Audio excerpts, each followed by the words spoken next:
Hello दोस्तों, Bharat coaching centre की online class में आप सभी का स्वागत है। हमने इससे पहली क्लास में जो है औसत पढ़ा था। औसत में हमने कुछ क्वेश्चन करे थे। आज हम उसी को आगे बढ़ाते हुए आगे पढ़ेंगे, ठीक है। उन्हीं क्वेश्चनों को आगे पढ़ेंगे, ठीक है। चलिए आइए शुरुआत करते हैं। देखिए, अच्छी तरीके से पढ़िए बच्चों। वीडियो को ज़्यादा से ज़्यादा शेयर करिए, लाइक करिए, कमेंट करिए, ठीक है, सब्सक्राइब करिए। चलो करते हैं शुरुआत। देखिए, इस टाइप के क्वेश्चन मैंने कल आपको बताए थे। कल मैंने आपको कराए थे इस तरीके के क्वेश्चन जो है। देखिए, किसी टीम में 12 खिलाड़ियों की औसत आयु 25 वर्ष है। यदि इसमें टीम के कप्तान की आयु भी सम्मिलित कर ली जाए तो औसत आयु 1 वर्ष बढ़ जाती है। तो कप्तान की आयु क्या होगी ये बताइए। अब देखो, पहले नंबर ऑफ कैंडिडेट कितने थे भाई? पहले 12 थे। अब एक कैंडिडेट और आ गया। तो कौन सा कैंडिडेट आया? 13वां कैंडिडेट आया, ठीक है। 13वां कैंडिडेट आया। इसके आने से औसत कितना बढ़ गया आपका? 1 और बढ़ गया। पहले औसत कितना था? 25 था। अब 1 और बढ़ गया। अब कितना हो गया? 26 हो गया, ठीक है। मगर एक चीज़ देखिए, इससे पहले जो 12 कैंडिडेट थे, इन सभी का औसत पहले 25 रहा होगा। अब इनका सभी का 1-1 बढ़ गया।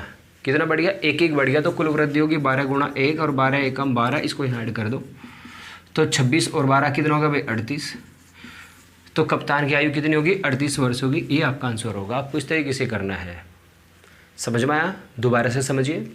किसी टीम के 12 खिलाड़ियों की औसत आयु 25 वर्ष है। यदि इस टीम में कप्तान की आयु भी सम्मिलित कर ली जाए तो औसत आयु में 1 वर्ष मतलब 1 वर्ष की वृद्धि हो जाती है, 1 वर्ष बढ़ जाती है। तो कप्तान की आयु बताइए क्या है। नंबर ऑफ कैंडिडेट पहले 12 है, एक कप्तान और आ गया तो कैंडिडेट हो गए 13वां कैंडिडेट है होगा कप्तान। औसत 1 बढ़ गया, पहले 25 था, अब 1 बढ़ गया तो अब औसत हो गया 26। तो जो 13वां कैंडिडेट है उसका भी एवरेज 26 ही माना जाएगा। जो 12 कैंडिडेट थे, इससे पहले जो 12 कैंडिडेट थे उसमें भी सभी में 1-1 की वृद्धि हुई। तो 12 एकम 12, 12 की वृद्धि होगी। तो 26 + 12 बराबर 38। तो कप्तान की आयु 38 वर्ष है। नेक्स्ट क्वेश्चन, इसको समझिए, देखते रहिए भाई, ध्यान से पढ़िए अच्छे तरीके से। अगला क्वेश्चन पढ़िए। 14 छात्र और उनकी शिक्षिका, जो उनकी टीचर है, की औसत आयु 15 वर्ष है। 14 तो ये छात्र है और एक उनकी टीचर है। तो टोटल कैंडिडेट कितने हो गए? 15 हो गए। औसत आयु कितनी होगी इनकी? वो भी 15 होगी। यदि शिक्षिका की आयु को हटा दिया जाए, मतलब टीचर की आयु को हटा दिया जाए, तो 1 अंक की औसत में 1 अंक की कमी होती है। अगर हम 15 में से 1 हटा दिया तो कैंडिडेट कितने रह गए? 14 रह गए। मगर ये मतलब ये कैंडिडेट यहाँ से चला गया। ये 15वां कैंडिडेट, सपोज करो 15वां इसमें से चला गया कैंडिडेट, तो उसके जाने से क्या हुआ? औसत में कमी हुई। देखो, जो 15वां कैंडिडेट है उसका भी औसत 15 रहा होगा। तो ध्यान रखो, जो चीज़ गया उसके लिए माइनस साइन यूज करेंगे। और जाने से औसत 1 की कमी और होगी। औसत में 1 की कमी और होगी। तो बाकी के जो 14 कैंडिडेट थे उनका भी सभी का 1-1 घट गया होगा। उनका भी औसत सभी का 1-1 घट गया हो गया। तो कितना रह गया होगा? 1 घटा दो, 14 रह गया होगा। और 14 की यहाँ कमी लिखो। तो 15 और 14 कितना होगा भाई? 29। तो उसका मतलब जाने से 29 की कमी होगी। तो उसका मतलब जो टीचर गई उसकी आयु कितनी है? 29 वर्ष है। ये आपका आंसर होगा। एक बार और समझिए दोबारा से। देखिए, 14 छात्र है और उनकी एक टीचर है जिनकी औसत आयु 15 वर्ष है। तो 14 छात्र ये और एक ये, टोटल नंबर ऑफ कैंडिडेट हो गए 15 हो गए, जिनका एवरेज होगा 15 वर्ष। यदि टीचर की आयु को हटा दिया जाए तो औसत आयु में 1 अंक की कमी हो जाती है। मान लो हमने नंबर ऑफ कैंडिडेट हमारे 15 थे, 15 थे, औसत उनका एवरेज था 15। टीचर को हमने हटा दिया, मतलब 15वां कैंडिडेट हमने इसमें से निकाल दिया। तो जब एवरेज 15 था तो इसको हम जैसे निकालेंगे, इसकी भी वैल्यू 15 रही होगी, वो भी इसकी भी कमी होगी। और एक एवरेज और घट गया। तो जैसे 14 बाकी कैंडिडेट 14 बच गए, उनमें भी सभी में 1-1 की कमी होगी। तो 15 की कमी है, 14 की ये, 15 और 14 29 की कमी होगी टीचर के जाने से। तो इसलिए टीचर की आयु क्या है? 29 वर्ष, 29। ये आपका आंसर होगा। इस तरीके से हम करेंगे। आइए आगे बढ़ते इसमें। चलिए बच्चों, अब आगे देखिए। एक कक्षा में 40 लड़के हैं जिनकी औसत आयु 16 वर्ष है। तभी 17 वर्ष का एक लड़का चला जाता है और उसकी जगह दूसरा लड़का आ जाता है। तो औसत आयु 15.875 वर्ष हो जाती है। तदनुसार नए लड़के की आयु बताइए क्या होगी। तदनुसार नए लड़के की आयु बताइए क्या होगी। देखिए, पहले टोटल लड़के कितने थे बच्चों? 40 थे। इनमें से एक लड़का चला गया और दूसरा कैंडिडेट उसके स्थान पर आ गया। तो नंबर ऑफ कैंडिडेट तो सेम है, उसमें तो कोई फ़र्क नहीं पड़ा। वो तो पहले भी उतना था, अब भी उतना ही है नंबर ऑफ कैंडिडेट। तो जो नया लड़का आया जो नया लड़का आया उसके आने से एक चीज़ का चेक करो कि औसत तुम्हारा बढ़ा या घटा। अगर नए लड़के के आने से औसत बढ़ता है, ध्यान रखिए, नए लड़के के आने से औसत बढ़ता है तो नए लड़के का वजन जाने वाले लड़के के वजन से कम होगा। ठीक, अगर नए लड़के के आने से औसत बढ़ता है तो नए लड़के का वजन जाने वाले लड़के के वजन से अधिक होगा, या उसकी आयु जो भी कुछ दिया होगा उससे अधिक होगा। चलो करते हैं। हमारा औसत पहले कितना था भाई, 16 था, अब कितना हो गया औसत 15.875, तो टोटल कमी कितनी होगी 0.125, ये कमी होगी औसत में। ठीक है, ये कमी हुई औसत में, तो कुल कमी क्या होगी वो चेक करो, कुल कमी कितनी हुई। ठीक है, कुल कमी क्या होगी, औसत में गुणा कुल टोटल कैंडिडेट कितने हैं भाई 40, कुल कमी कितनी होगी भाई 40 होगी। चेक करिए इसे, चेक करो, 40 हुई तो कितनी हुई, करो चेक। यहाँ से पॉइंट हटाओ, बटे में 100 आ जाएगा। ठीक है, 25 चौका 100, 25 पर 125, 4 से भाग करा 10, ये हो गया भाई कितना 50। ठीक है, कितना हो गया भाई 50 हो गया। एक मिनट, सॉरी, एक मिनट।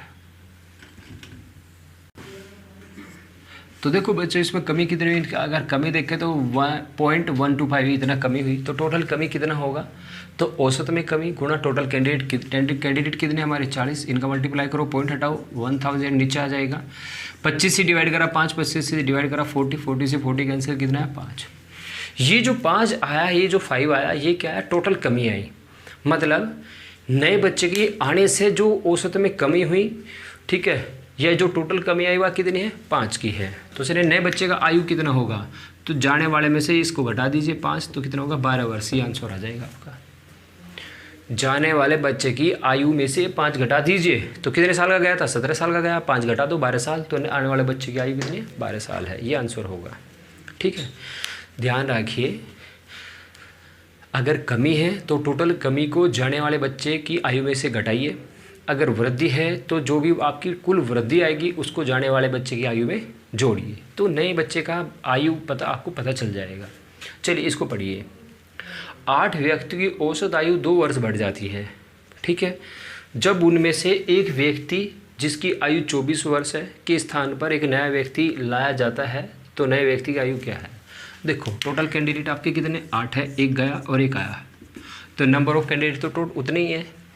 एवरेज कितना बढ़ गया 2 बढ़ गया, तो कुल वृद्धि होगी 8 दूनी 16, कुल वृद्धि होगी 8 दूनी 16। तो जो भी कुल वृद्धि है, ध्यान रखो बच्चों, जो भी कुल वृद्धि है उसे हम कहाँ जोड़ेंगे, जो गया उसमें जोड़ेंगे। तो कितने वर्ष का गया था 24 का, 24 + 16 कर दो, 24 और 16 कितना हो जाएगा भाई 24 और 16 40, तो आपका आंसर कितना होगा 40 होगा, ये आंसर आ जाएगा 40 वर्ष।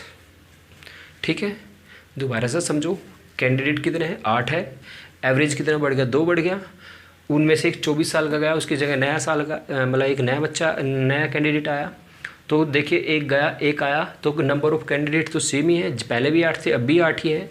ठीक है, 24 वर्ष का गया था, समझ रही है ना, 24 वर्ष का गया था, तो कुल वृद्धि कितनी हुई 2 की औसत में 2 की वृद्धि, तो कुल वृद्धि 8 दूनी 16 की वृद्धि होगी, जो भी वृद्धि है उसमें जोड़ दो, तो 24 और 16 कितना होगा 40, तो नए बच्चे की आयु 40 वर्ष होगी। चलिए समझ में आया। इसके बाद इसको पढ़ते हैं, बहुत इंपॉर्टेंट क्वेश्चन है, एग्जाम में अक्सर पूछा जाता है इस टाइप का क्वेश्चन, याद रखना आप, इंपॉर्टेंट क्वेश्चन है, लिख लेना इसको अच्छे से। एक कक्षा की एक परीक्षा में लड़कियों का औसत प्राप्तांक 73 मतलब 73 है, और लड़कों का जो प्राप्तांक है वो 71 71 है। यदि इसमें पूरी कक्षा की औसत प्राप्तांक 71.8 था, तो उसमें लड़कियों का कितना प्रतिशत है, कक्षा में लड़कियां कितने प्रतिशत है। चलिए इसको हम करते हैं, कक्षा में लड़कियां कितने प्रतिशत। देखिए बच्चों, यहाँ लिखिए लड़की, इधर लिखो लड़के। अब देखो लड़कियों का जो औसत प्राप्तांक कितने 73, लड़कों का कितना है 71, और बच्चों जो पूरी क्लास है मतलब लड़के और लड़कियों को मिलाकर कंबाइंड जो पूरी क्लास है उसका एवरेज कितना है 71.8। ठीक है, अब हमेशा ध्यान रखो, जब तुम्हें अलग अलग 2 वैल्यू दिए हो और उनका इकट्ठा दिया हो, तो हमेशा ऐसे क्वेश्चनों में एलिगेशन मेथड लगता है। तो एलिगेशन क्या हुआ, इन दोनों का डिफरेंस इधर 0.8 और इन दोनों का डिफरेंस इधर कितना हो जाएगा 1.2, दोनों में एक अंक बाद पॉइंट हटा दो, 4 दूनी 8 और 4 थिया 12, मतलब लड़कियों के 2 भाग है और लड़के 3 भाग है, तो टोटल भाग कितना है भाई 5। टोटल पार्ट कितना है आपका 5 है। 5 में से लड़कियां कितने हैं 2 है। कैसे बताना हमें परसेंटेज है बताने के लिए गुणा 100, 2 से 5 से 100 को भाग करो 20, 20 दूनी 40, तो 40% इसका आंसर होगा। लड़कियां कितनी होगी 40%, ये इसका आंसर आ जाएगा। ठीक है, आइए बच्चों इनको पढ़ते हम। ये भी इंपॉर्टेंट क्वेश्चन है, आपके एग्जाम में पूछे जाते हैं इस तरह के क्वेश्चन।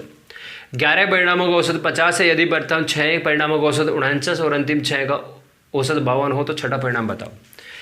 प्रथम 6 और अंतिम 6 अगर हम जोड़ेंगे तो 12 परिणाम हो गए। पहले टोटल परिणाम कितने थे हमारे 11 थे, तो एक परिणाम की वृद्धि हुई, तो जो नया परिणाम है उसका मान हमको बताना है। ठीक है, मतलब छठा परिणाम हमको बताना है। देखिए मैं तुम्हें दोनों तरीके से समझाऊंगा। पहले 11 परिणामों का औसत कितना था 50, यहाँ लिखो। प्रथम 6 परिणामों का औसत कितना है 49, 49। पहले कितना था 50 था, 49 है तो एक औसत घट गया, तो 1 गुणा 6 टोटल कैंडिडेट 6 की कमी होगी, तो 6 को यहाँ लिखो -6। समझ रही है ना बात को। आगे देखिए अंतिम 6 का औसत कितना है 52। इसके अकॉर्डिंग अगर यहाँ से चेक करें पहले वाले औसत से तो 2 ज़्यादा है, तो कुल वृद्धि होगी औसत में वृद्धि गुणा 6, तो 6 दूनी 12 यहाँ लिख दो। -6 + 12 तो प्लस का 6 हो गया, 50 + 6 ऐड कर दो 50 और 6 कितना होगा 56। तो इसलिए आपका छठा परिणाम कितना होगा बच्चों 56 होगा, ये आंसर होगा। दोबारा से चेक करो, दोबारा से देखो। 11 परिणाम का औसत कितना है 50 है, प्रथम 6 का औसत कितना 49। तो अगर हम बेसिक औसत से चेक करें, जो हमारा पहला जो मेन औसत है उससे चेक करें तो ये 1 कम है, तो औसत में 1 कम है तो कुल कमी होगी 6 कैंडिडेट है ना, तो 6 की कमी कर दो, 6 कम 6 हो गया। अंतिम 6 का औसत कितना 52, तो इसके हिसाब से देखा जाए तो 2 औसत ज़्यादा है, तो 2 6 12, 2 12 की वृद्धि होगी, तो -6 और + 12 तो प्लस का 6 बट गया, तो 50 और 6 जोड़ो तो 56, तो इसलिए छठा परिणाम आपका 56 होगा। एक बात और ध्यान रखो, आप इसमें 8वां 9वां 10वां 11वां परिणाम नहीं बता सकते, केवल छठा ही परिणाम बता सकते हैं। वो कैसे बताएंगे, क्योंकि वो दोनों तरफ से कॉमन होता है, वो दोनों तरफ से कॉमन है। देखिए हम 11 परिणाम लिखते हैं 1 2 3 4 5 6 7 8 9 10 और 11, प्रथम 6 और अंतिम 6, इसलिए छठा परिणाम हमारा कॉमन है, तो इसी का ही वैल्यू हमेशा बताया जाता है। ठीक है, ऐसा नहीं कि चौथा परिणाम बताओ, 8वां परिणाम बताओ, 9वां परिणाम बताओ, तो उसका आंसर नहीं बता सकते आप, केवल छठे परिणाम का ही मान आप बता सकते हो, जो कॉमन होगा या जिसको छोड़ा जाएगा। ठीक है, अगला क्वेश्चन करिए। तो आप इस क्वेश्चन को ऐसे ही करिए जैसे मैंने अभी आपको बताया था। ठीक है, अगर परिणाम की वृद्धि है तो प्लस होगी, अगर परिणाम कमी होगी तो माइनस लेकर चलेंगे, वो भी मैं आपको बताऊंगा। यहाँ देखो 11 परिणाम का औसत कितना है 60। ठीक है, प्रथम 5 परिणाम और अंतिम 5 तो कितने हो गए, प्रथम 5 और अंतिम 5 10 परिणाम हो गए। पहले कितने थे 11 थे, तो एक परिणाम हमने निकाल दिया जिसका औसत था 60, जिसकी वैल्यू थी हमने 60। प्रथम 5 का औसत है कितना 58, तो इसके अकॉर्डिंग चेक करो, 2 की कमी होगी, 2 × 5 = 10, 10 की कमी होगी। अंतिम 5 का औसत कितना है 56, इसके अकॉर्डिंग चेक करो कितनी कमी होगी, 4 की, 4 × 5 = 20, 20 की कमी होगी। तो 60 और 10 70 और 20 90, 90 की कमी होगी, तो इसका मतलब जो हमने परिणाम छोड़ दिया उसका वैल्यू कितना है 90 है, ये आंसर हो गया। इसको हम इस तरीके से कर लेंगे, सेम बात वही है। तो ध्यान रखो, आपको इन दोनों क्वेश्चन करने हैं, बहुत इंपॉर्टेंट क्वेश्चन है, दोनों को इसी तरीके से आप करिए। आइए अगले क्वेश्चन पर आइए, बहुत इंपॉर्टेंट है ये भी, ये इसकी जैसे मैंने अभी यहाँ करा था। 17 परिणामों का औसत कितना है 47 है, प्रथम 9 का औसत कितना है 42, इसके अकॉर्डिंग चेक करो, ये 47 है, ये 42 है, कितना कम हो गया 5 कम, कितना कम हो गया 5 कम हो गया, तो 9 × 5 = 45 की कमी होगी, कितनी कमी होगी 45 की कमी होगी। ठीक है ना, आगे देखो अंतिम 9 का औसत कितना है 54, तो इसके अकॉर्डिंग यहाँ चेक करो, ये कितना है 47 और ये हो गया 54, तो कितना बढ़ गया 7 बढ़ गया, तो 7 × 63 + 63, 7 × 63 करो भाई, चेक करो, ये 47 + 18 की 63 में से 45 घटा दो 18 बचेगा, तो 47 और 18 जोड़ दो दोनों, कितना हो जाएगा 65, तो इसलिए आपका 9वां परिणाम क्या होगा भाई 65 होगा। इस तरीके से हम इनको करेंगे। ध्यान रखिए एक चीज़, वीडियो को ज़्यादा से ज़्यादा शेयर करिए, लाइक ज़रूर करते रहिए, कमेंट करते रहिए, सब्सक्राइब कराइए, अपने दोस्तों को सब्सक्राइब करो, उसको शेयर करो। ठीक है, चलिए आइए आगे करते हैं हम क्वेश्चन। और चलिए बच्चों अब देखो, आइए अब आगे के क्वेश्चन इनको करते हैं हम।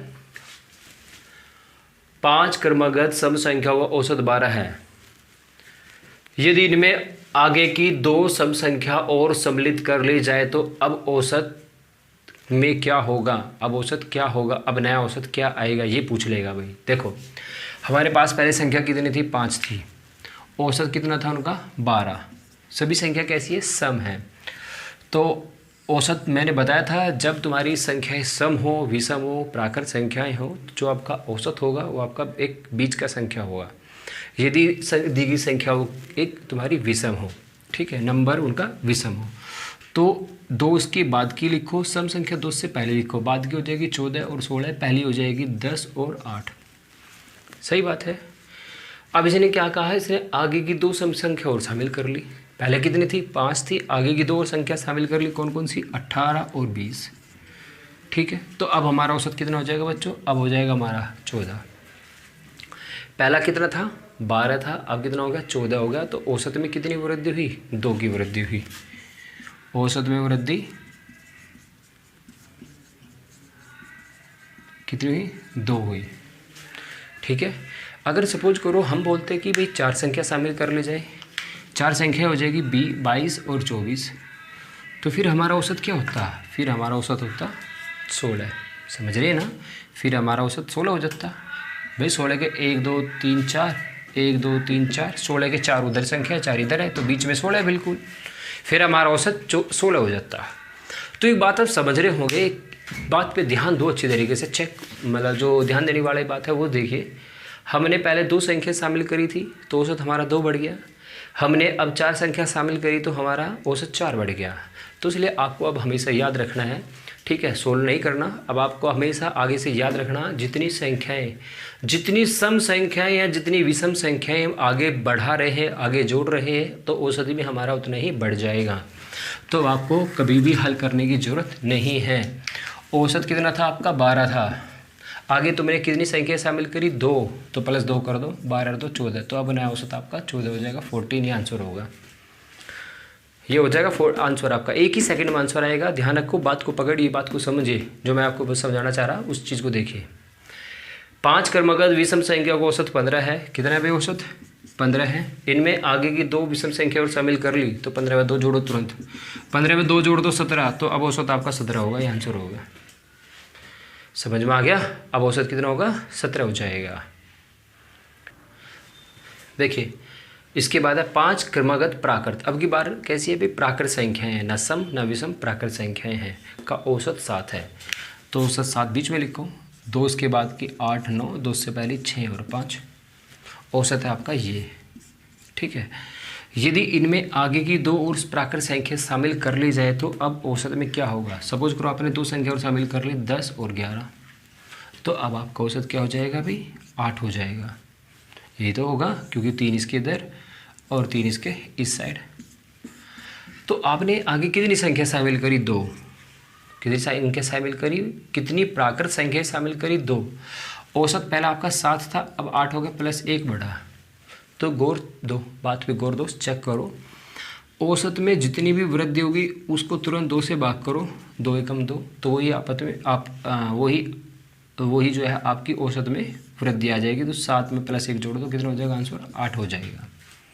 ठीक है, जैसे आपको क्वेश्चन दिया, 5 प्राकृत संख्या का औसत 7 है, इनमें आगे की 2 और संख्या शामिल करी, तो तुरंत 2 का हाफ करो, 2 का आधा कितना होगा, 1, तो 7 प्लस 1 बराबर 8, तो अब आपका औसत 8 होगा। ठीक है, सम और विषम के केस में तो जितनी संख्या शामिल करी औसत उतना बढ़ गया, और प्राकृत के केस में जितनी संख्याएं शामिल करोगे उनके आधे के बराबर वृद्धि होगी। ठीक है, चलिए आइए क्वेश्चन नंबर 4 है, इसको देखिए। 10 संख्याओं का औसत 7 है, यदि प्रत्येक संख्या को 12 से गुणा कर दिया जाए तो अब नई संख्या का औसत क्या होगा। ध्यान रखो, देखो आपकी 4 मैथ की एप्लीकेशन होती है भाई, जोड़, घटा, गुणा और भाग। ठीक है, जोड़ घटा गुणा भाग, ध्यान रखो, ध्यान रखिए बच्चों, जो भी प्रत्येक संख्या में किया जाएगा, चाहे वो जोड़ हो, घटा हो, गुणा हो, भाग हो, जो भी प्रत्येक संख्या में किया जाएगा वही आपके औसत में हो जाएगा। ठीक है, अगर प्रत्येक संख्या में जोड़ रहे तो औसत में भी जुड़ जाएगा, घटा रहे तो औसत में भी घटेगा, गुणा कर रहे तो औसत में से भी घटेगा, भाग कर रहे तो औसत में भी भाग होगा। अब क्या करा आपने, आपका 10 संख्या का औसत कितना था, 7 था, आपने प्रत्येक संख्या को 12 से गुणा कर दिया, तो भाई तुरंत औसत को भी 12 से गुणा करो, 12 से 84, तो अब नई संख्या का औसत 84 होगा, आपका ये आंसर आएगा। तो अब औसत कितना होगा आपका 84 होगा, ये आंसर आएगा। समझ में आ गया ना। चलिए आगे चलते, आगे करते हैं इसमें। इस तरह का कोई भी क्वेश्चन हो, सपोज करो आपको कह दिया, आपको बोल दिया कि 10 संख्याओं का औसत 7 है। 10 संख्या का औसत कितना है 7 है। प्रत्येक संख्या में 5 जोड़ दिया, अब नया औसत क्या होगा, तो तुम भी औसत में 5 जोड़ दो, 7 और 5 12। बोल दिया 10 संख्या का औसत 7 है, प्रत्येक संख्या में से 2 घटा दिया जाए तो अब नया औसत क्या होगा, तो 7 में से 2 घटाओ 5, ये आंसर होगा। तुम्हें कह दिया 10 संख्याओं का औसत 16 है, यदि प्रत्येक संख्या को 2 से भाग कर दिया जाए तो अब नया औसत क्या होगा, तो औसत को भी 2 से भाग कर दो, 8 होगा, ये आंसर आएगा। इस तरीके से आपको करना है। क्या बताया मैंने, जो भी प्रत्येक संख्या में किया जाएगा वही औसत में होगा, इस तरीके से आपको उसको करना है। चलिए आगे आइए, आओ बच्चों आओ, चलो करते जल्दी, इनको भी करते हैं। बाद के 3 क्वेश्चन है, इनको भी करते हैं, इंपॉर्टेंट क्वेश्चन है, पूछता है बहुत बार। एक क्रिकेट खिलाड़ी ने 16 पारियों में कुछ रन बनाए, 17वीं पारी में उसने 87 रन बनाए तथा इससे उसके औसत रनों में 3 रन की वृद्धि हो जाती है। तो 17वीं पारी के बाद रनों की संख्या क्या होगी और 17वीं पारी से पहले रनों की संख्या क्या थी। चलिए आइए, घबराओ मत, करते रहो, मजा आ रहा बस। देखो 16वीं पारी में कितने रन बनाए भाई, कुछ रन बनाए। 17वीं पारी में कितने रन बनाए, 87 रन बनाए। 87 रन बनाने से रनों में, औसत रनों में वृद्धि कितनी हुई, 3 की हुई। औसत रनों में वृद्धि कितनी हुई, 3 की हुई। ध्यान रखिए, जितनी भी वृद्धि होगी उसकी गुणा पहले वाली पारी में करो। 16 गुणा 3 तो 16 थी 48, और इनमें से घटा दो, तो 87 में से 48 गए 39, ये आपका आंसर हो गया। आ गया ना एक सेकंड में ही, 87 में से 48 घटा 39, ये आंसर हो गया। और औसत रन में कितनी वृद्धि थी, 3 की, तो 39 में से 3 घटाओ बराबर 36।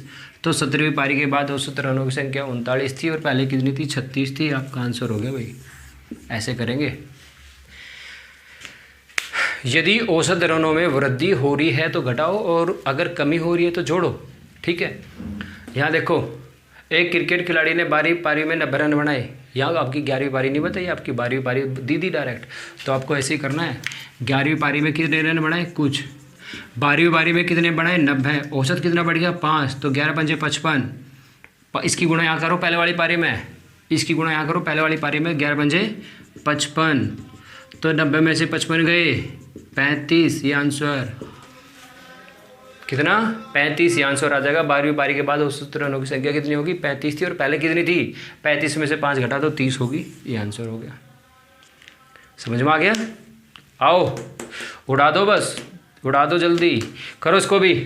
एक क्रिकेट खिलाड़ी ने 9वीं पारी में कुछ रन बनाए, 10वीं पारी में उसने 100 रन बनाए। कितने, 10वीं पारी में कितने रन बनाए, 100, जिससे उसकी औसत रनों की संख्या में वृद्धि कितनी होगी, 8 की 8 9 72, 72 घटा दो उसमें, तो बराबर कितना, 28, ये आंसर हो गया भाई। 1 सेकंड में आंसर आता है। चलिए आगे करते हैं। आओ बच्चों आओ, करते हैं हम इसको। 20 लड़कियों के एक ग्रुप की औसत आयु 15 वर्ष है तथा 25 लड़कों के एक दूसरे ग्रुप की औसत आयु 24 वर्ष है। दोनों ग्रुप के मिलने से बने नए ग्रुप की औसत आयु क्या होगी। ऐसे क्वेश्चन हमेशा एलिगेशन मेथड से होते हैं भाई, एलिगेशन मेथड से करेंगे इसको। लड़कियां कितनी थी, 20, लड़के कितने थे, 25। सबसे पहले इनकी संख्या का अनुपात बताओ, 5 चौक 20 और 5 पंजे 25। लड़कियों का औसत कितना था, 15, लड़कों का कितना था भाई, लड़कों का 24। हमें इनका एलिगेशन करना है, हमें इनका एलिगेशन करना है। 1 मिनट को थोड़ा इधर लिखिए भी। लड़कियां और लड़के, लड़के कितने, लड़कियां थी 20 और लड़के थे कितने, 25, 5 चौक 20 और 5 पंजे 25। तो लड़कियां और लड़कों की संख्या का अनुपात 4:5 है। ठीक है, लड़कियों का जो अनुपात था वो 15 था, लड़कों का जो अनुपात है वो 24 है। अब बीच के, इनके बीच एक ऐसा वैल्यू रखिए आंसर टैली की हेल्प से। ध्यान रखना, कभी कभी क्वेश्चन आंसर टैली की हेल्प से आसान तरीके से हो जाता है, जल्दी भी हो जाता है। अब आंसर टैली की हेल्प से यहाँ बीच में एक ऐसा वैल्यू रखो कि एलिगेशन करने पर उनके बीच रेशो 4:5 का बन जाए। क्या बन जाए, 4:5 का बन जाए। तो ऐसा वैल्यू हमारा क्या, 20 यहाँ रखो, इसका डिफरेंस इधर 4, उसका डिफरेंस इधर 5, 4:5 का वैल्यू बढ़ गया। ये आंसर आपका 20। आपका आंसर क्या है भाई, 20 है यहाँ पे। इस तरीके से हम करेंगे, समझ में आया। इसी तरीके का आपको ये क्वेश्चन करना है।